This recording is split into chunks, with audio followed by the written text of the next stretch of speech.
saya dapat mengatakan bahwa itulah pertama dan terakhir kali saya melihatnya. Itu kata Eugene. Nah, Eugene kemudian menjelaskan lah bahwa pada 1934, tua banget ini 1934.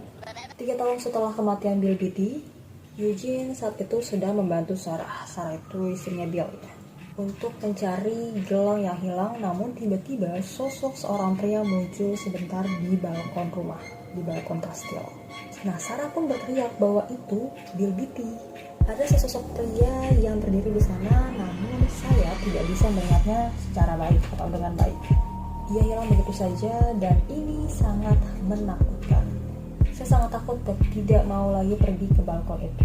Ya paling saya hanya lewat aja, tapi nggak pernah mau lagi balik ke situ. Apalagi berdiri di sana, saya nggak bakal pernah mau ke balkon itu lagi. Itu kata Eugene.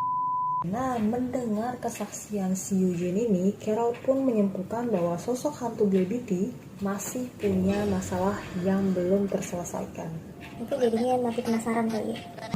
Mati aku jadi penasaran, apa mati pun akan ku perjuangkan.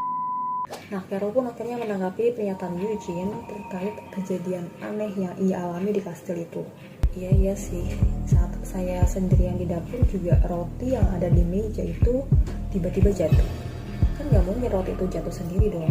Ya anehnya masa roti itu jatuhnya cukup jauh, kan gak mungkin roti bisa terbang.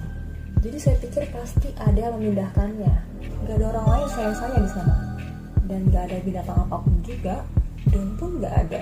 Gak mungkin sih roti itu bisa jatuh dari meja, karena bentuknya kan persegi ya. Dan hal itu bikin saya percaya bahwa Bill pasti ada di sana dan berkata, "Halo, saya di sini." Iya sih, nggak mungkin lah roti itu jatuh dengan sendirinya dari meja. Aneh.